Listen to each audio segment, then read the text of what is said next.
بسم اللہ الرحمن الرحیم الحمد للہ رب العالمین الصلاة والسلام علی سید الانبیاء واشرف المرسلین وعلی آلہ واصحابہ اجمعین۔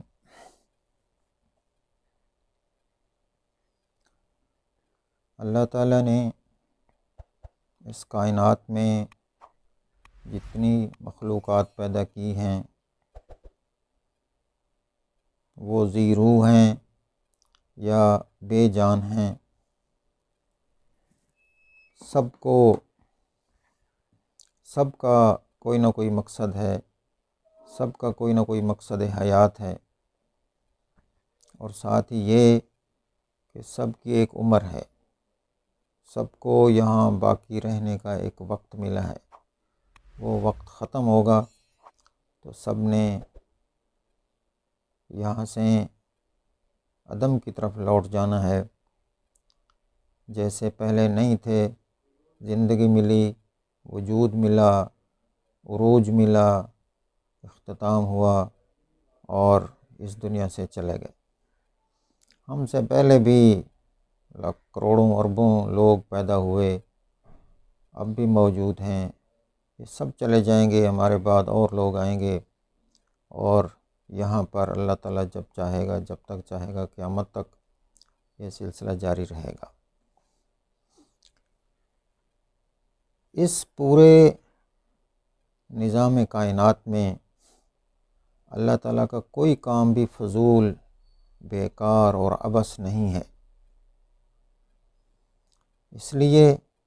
انسان کو اپنے مقصد حیات کو پہچاننا چاہیے۔ جس جگہ پر اللہ تعالیٰ نے اس کو پیدا کیا اور جو زندگی گزارنے کے لیے اس کو جگہ ملی، مسلمان کو چاہیے کہ اس جگہ کے حالات کو پہچانے،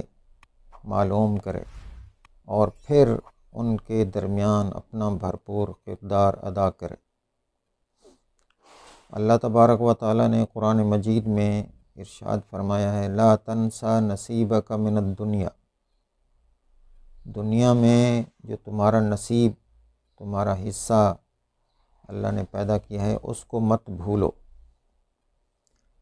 آیت مبارکہ کا یہ حصہ اور یہ الفاظ بہت فکر انگیز ہیں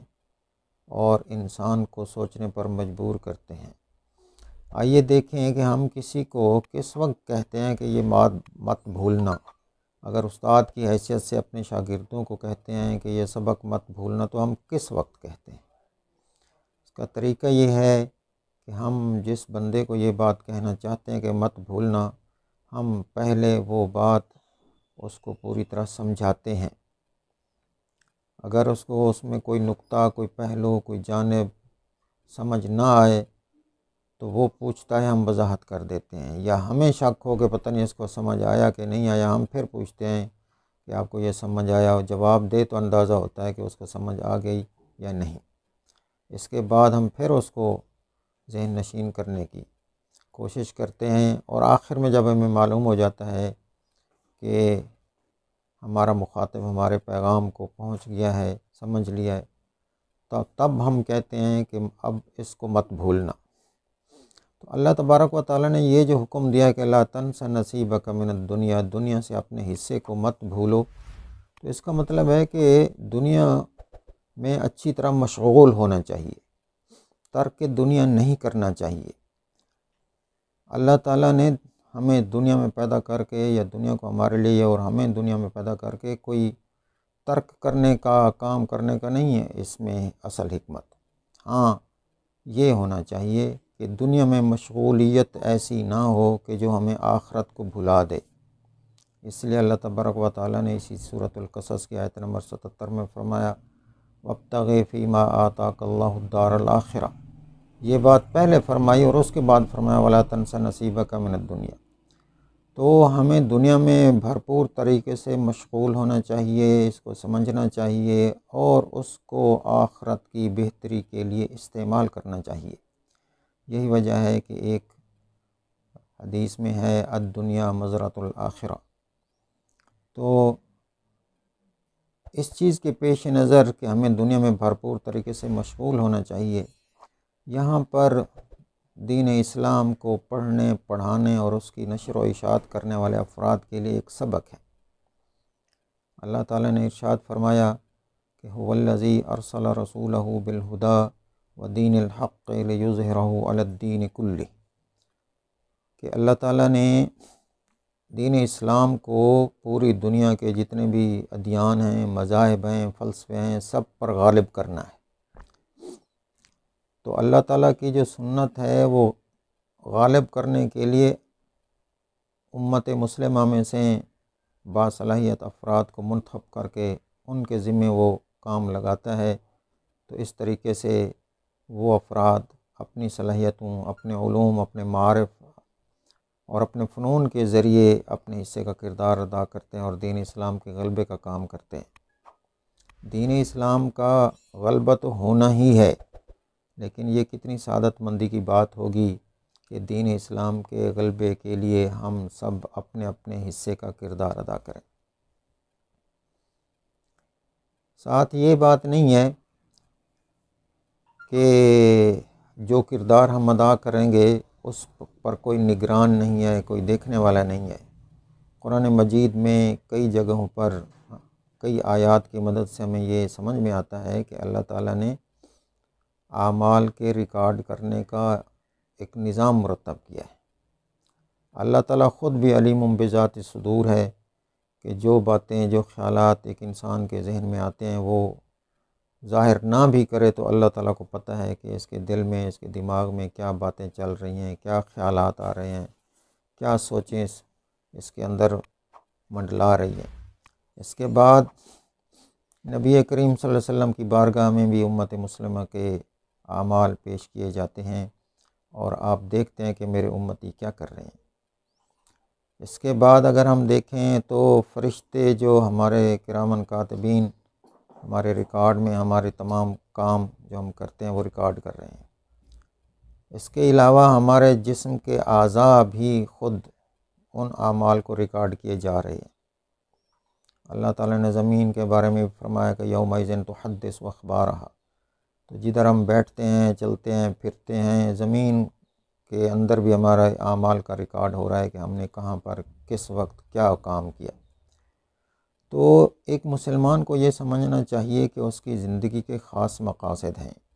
جس جگہ پر اللہ تعالیٰ نے اس کو بٹھایا ہے اپنا کردار ادا کرنے کے لیے، اس کے وہ تقاضے سمجھے، غلبہ اسلام کے لیے اپنا کام کرے اور مخلوق خدا کو شیطانی کاموں سے بچانے کے لیے اپنا فعال کردار پیش کرے، اور یہ ذہن میں رکھے کہ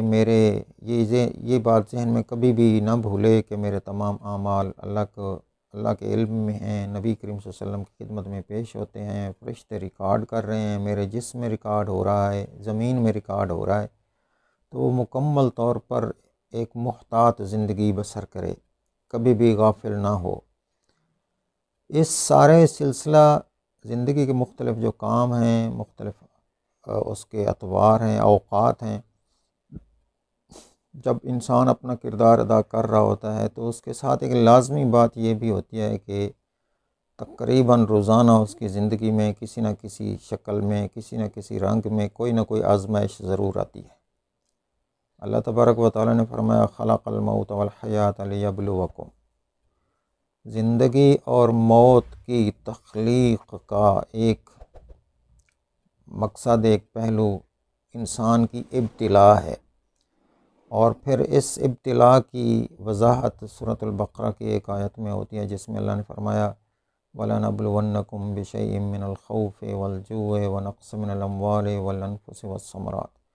اب اگر آپ غور کریں تو اس آیت کے شروع میں اللہ نے فرمایا وَلَنَبْلُوَنَّكُمْ، لام تاکید کا ہے، آخر میں نون تاکید ثقیلہ کا ہے، گویا 4 بار اس پر زور دیا گیا ہے کہ تمہاری آزمائش ضرور ہوگی۔ آزمائش سے گھبرانا نہیں چاہیے کہ اللہ تعالیٰ نے ایک تو انسان کو کمزور پیدا کیا، اس کی حد بندیاں کی، اور پھر آزمائش میں بھی ہے۔ یہ ذہن میں رکھنا چاہیے کہ سب سے پہلی بات جو اللہ تعالیٰ نے انسان کے علم میں وہ ڈالی ہے، اس کو آگاہ کیا ہے، وہ ہے کہ الحمدللہ رب العالمین، اللہ تعالیٰ رب ہے تمام جہانوں کا، وہ تربیت کرتا ہے اور کمزوری سے عروج کی طرف لے کر جاتا ہے۔ اور کبھی کبھی ایسا ہوتا ہے کہ ہمارے جسم تو کمزور ہو جاتے ہیں لیکن ہم عقلی طور پر، ذہنی طور پر، علمی طور پر بہت مضبوط ہوتے جاتے ہیں۔ تو اللہ تعالیٰ کا جو طریقہ تربیت ہے اس کے طریقہ تربیت میں ان آزمائشوں کا، ان امتحانوں کا، ان مشکلات کا، ان صعوبات کا ایک اپنا ایک حصہ ہے۔ اور کبھی کبھی زندگی میں ہم اور غم اور اداسیاں اور پریشانیاں یہ ساری بھی آتی ہیں۔ تو ایسی صورتحال میں اللہ تعالیٰ نے ساتھ میں یہ بھی بتا دیا ہے کہ لا یکلف اللہ نفسا الا وسعها، یہ کسی پر، کسی انسان کی قوت برداشت سے زیادہ نہیں آتی۔ اور اگر کبھی بتقاضۂ بشریت، بشری کمزوری کی وجہ سے، علمی کمی کی وجہ سے، کسی کی اچھے لوگوں کی صحبت نہ ہونے کی وجہ سے یہ آئے، تو انسان کو ذہن میں رکھنا چاہیے کہ اس کا حقیقی مددگار اللہ تعالیٰ ہی ہے، جس نے اس کو پیدا کیا، اس کی زندگی کے حالات بنائے، جس نے اس کو آزمائشیں دیں، جس نے اس کو امتحانوں میں ڈالا۔ اگر آپ کو مدد کی ضرورت ہے، تسلی کی ضرورت ہے، تو اپنے رب سے، اپنے خالق سے، اپنے مالک ہی سے رجوع کریں، تاکہ وہ آپ کو براہ راست آپ کی ضرورت کے مطابق، آپ کے احتیاج کے مطابق آپ کی مدد کرے۔ اللہ تعالیٰ سے ہمیشہ حسن ظن رکھنا چاہیے۔ دیکھیے، کیا آپ نے کبھی اپنی زندگی میں یہ نہیں محسوس کیا کہ کئی چیزیں آپ کو ایسے ملی ہیں جن کے لیے آپ نے کوئی محنت، کوئی کوشش، کوئی جد و جہد نہیں کی؟ اس لیے ہمیں اللہ تعالیٰ سے یہ حسن ظن رکھنا چاہیے، اور اس نے جو ہمیں ہدایت دی ہے کہ تم زندگی میں الفوز العظیم، الفوز الکبیر، عظیم کامیابی، فلاح کیسے پا سکتے ہو، تو اس کا واحد ذریعہ نبی کریم صلی اللہ علیہ وسلم کے اسوہ حسنہ میں، رول ماڈل میں تلاش کرنا ہے کہ مجھے فلاں کام کس طرح کرنا چاہیے۔ ہمارے ہادی، ہمارے رسول، ہمارے نبی نے کس طرح اس کا نمونہ پیش کیا۔ تو اس کے لیے صحیح طریقہ یہ ہے کہ ان آزمائشوں اور مشکلات میں گھر جانے سے پہلے ہی ہمیں یہ دیکھتے رہنا چاہیے کہ نبی کریم صلی اللہ علیہ وسلم نے ایسے حالات میں کیا کیا تھا، اور ہمیں ان تمام اوامر و نواہی کا علم حاصل کرنا چاہیے کہ کیا کرنے کے کام ہے اور کیا نہ کرنے کے کام ہے۔ اللہ کی اطاعت کن کاموں کے کرنے کی وجہ سے سمجھی جائے گی، اور کن کاموں کی وجہ سے اللہ تعالیٰ کی معصیت یا نافرمانی سمجھی جائے گی۔ وہ کون سے کام ہیں جن کو کرنے سے ہم حضور نبی کریم صلی اللہ علیہ وسلم کے مطیع اور فرما بردار سمجھے جائیں گے، اور وہ کون سے کام ہیں جن کو کرنے کی وجہ سے ہم نبی کریم صلی اللہ علیہ وسلم کے نافرمان ٹھہریں گے۔ ان تمام چیزوں کا علم ہونا ضروری ہے۔ یہ نہیں کہ ایک دفعہ جب آزمائشوں میں گھر گئے، مصیبتوں میں پڑ گئے، اب ہم کوئی بس نہیں چلتا تو اب ڈھونڈتے رہیں کہ کیا ہے۔ ظاہر ہے ایسے حالات میں بھی ہمارے پاس ان سے نکلنے کے اللہ تعالیٰ نے مخرج بنائے ہیں، نکلنے کے راستے بنائے ہیں، لیکن بہتر یہ ہے کہ ایسے حالات آنے سے پہلے انسان علمی طور پر ان تمام چیزوں کو جانتا ہو، حاصل کرتا ہو۔ اگر آپ کسی دینی مدرسے میں نہیں پڑھے، آپ کو زندگی میں موقع نہیں ملا، اور ابھی آپ کسی اسکول کالج میں پڑھ رہے ہیں یا کسی جگہ جاب کر رہے ہیں، تو روزانہ یا ہر دوسرے تیسرے دن کوئی ایسا وقت رکھیں جو آپ کے گلی محلے میں، آپ کے قرب و جوار میں جو عالم مسجد کے امام ہیں، خطیب ہیں، درس قرآن دیتے ہیں، درس حدیث دیتے ہیں، درس فقہ دیتے ہیں، درس سیرت دیتے ہیں، درس تصوف دیتے ہیں، ان کے ساتھ آپ کا رابطہ رہنا چاہیے۔ جب ان کی محفل ہو، ان میں شامل ہوں، اور اگر حالات ایسے ہیں کہ وہ خطیب صاحب اس طرح کے مجالس کا اہتمام نہیں کر پا رہے، تو آپ سب کو، اپنے دوستوں کو ملا کے ان کے پاس جانا چاہیے کہ ہم حاضر ہیں، ہم آپ کی مدد اور معاونت کے لیے تیار ہیں، اور آپ ایسی محافل کا انتظام کریں، اہتمام کریں۔ تو زندگی کے مقاصد کو سمجھنا اور زندگی گزارنے میں جو مصیبتیں، امتحان اور آزمائشیں آتی ہیں ان کو سمجھنا، زندگی کی نوعیت کو سمجھنا، اس کی طبیعت کو سمجھنا، اس کی حقیقت کو سمجھنا، قرآن کی ہدایت کو پانا، اور پھر یہ کہ یہ سب کچھ عارضی ہے، اور اس عارضی میں بھی اللہ تعالیٰ نے یہ فرمایا لا تنس نصیبک من الدنیا۔ ایک بات یہ یاد رکھیں کہ یہ صرف یہ نہیں ہے کہ اب دنیا میں جو ہمارا حصہ ہے ہم اس کو بھول جائیں، بلکہ اللہ تعالیٰ نے اس پر ہمیں تعلیم دیا ہے کہ ہم یہ دعا مانگیں ربنا آتنا فی الدنیا حسنہ وفی الآخرۃ حسنہ بعد میں کہا گیا۔ تو اس لیے دنیا کی بیسٹ چیزوں کو، بہترین چیزوں کو حاصل کرنے کے لیے ہمیں یہ کام کرنا چاہیے۔ یا اس کو ہم یوں بھی سمجھ سکتے ہیں کہ اگر ہم ایسی حالت میں اور ایسی پوزیشن میں ہیں کہ ہم کوئی بہت چیز پروڈیوس نہیں کر رہے، کریٹ نہیں کر رہے، کوئی تخلیقات نہیں کر رہے، تو ہمیں حاصل کرنا چاہیے۔ لیکن اگر ہمیں اللہ تعالیٰ نے ایسی صلاحیتیں عطا کی ہیں کہ ہم وہ چیزیں جو دنیا کی بہترین ہو سکتی ہیں ان کو پیدا کرنے میں، ان کو بنانے میں، ان کو ایجاد کرنے میں، ان کو دریافت کرنے میں کردار ادا کر سکتے ہیں، تو وہ کرنا چاہیے۔ دیکھنا چاہیے کہ لوگ کیسے مسائل کا شکار ہیں اور ان کو مسائل سے کیسے نکالا جا سکتا ہے۔ ایک وقت تھا جب مسلمان عروج پر تھے، سائنسی ترقی بھی تھی، دینی مضبوطی بھی تھی، سیاسی ڈسپلن بھی تھا، تعلیم کا نظام بھی ٹھیک تھا، معاشات بھی مضبوط تھی، لیکن زندگی تو تلک الایام نداولها بین الناس، یہ عروج و زوال کی داستان ہے، مد و جزر کا سلسلہ ہے۔ آج کے دور میں جب ہم خاص طور پر آج کی تاریخ ہم اگر کہیں کہ 13 مارچ 2022 میں ہم یہ بات کر رہے ہیں، تو اہل مغرب، اہل یورپ، انہوں نے جو سائنسی ترقیاں کی ہیں، انہوں نے جو ایجادات کی ہیں، دریافتیں کی ہیں، اس کا فائدہ تمام دنیا کو پہنچ رہا ہے۔ لیکن بعض اوقات ان کے پیچھے جو ان کے شیطانی مقاصد ہیں اور مضر اس میں ان کے اہداف ہیں، اور وہ اس لیے ہیں کہ ان کے پاس دین اسلام کی روشنی اور ہدایت نہیں ہے، وہ اپنی صرف عقلی اور اپنی نفسانی اور نفس امارہ کی خواہشات یا ترغیبات کے پیش نظر وہ ایسی باتیں کرتے ہیں، تو اس لیے نقصان بھی ہوتا ہے۔ تو اس لیے ہم سب کو ایک مسلمان ہونے کی حیثیت سے، کیونکہ مسلمانوں کو اللہ تعالیٰ نے قائد کی حیثیت سے پیدا کیا ہے، ہمارے رسول، ہمارے نبی صلی اللہ علیہ وسلم تمام نبیوں اور رسولوں کے قائد ہیں،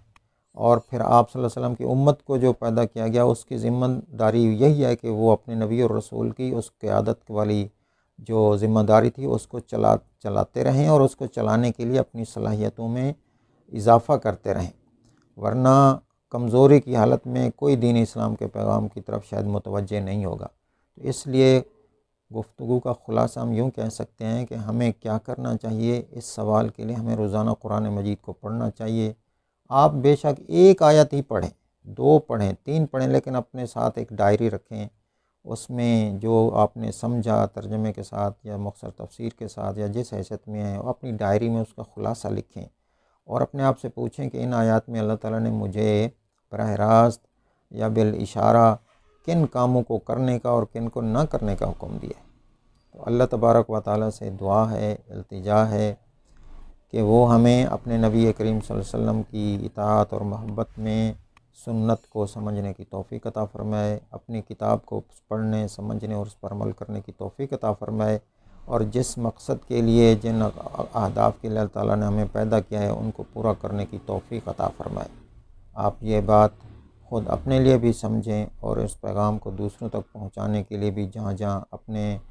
اہل خانہ کے درمیان، اپنے تلامذہ کے درمیان، اپنے دوست احباب کے درمیان، جہاں تک آپ سمجھیں، جہاں تک آپ کی بس ہے، جہاں تک آپ کی رسائی ہے، ان باتوں کو پہنچائیں، تاکہ آپ کا یہ صدقہ خیر اور ایک جو اجر کا سلسلہ ہے آپ کے لیے اور سب کے لیے جاری رہے۔ اللہ تبارک و تعالی ہماری ان کاوشوں کو اپنی بارگاہ میں شرف قبولیت عطا فرمائے، اور دنیا میں اور آخرت میں ہم سے راضی ہو جائے۔ وآخر دعوانا ان الحمد للہ رب العالمین۔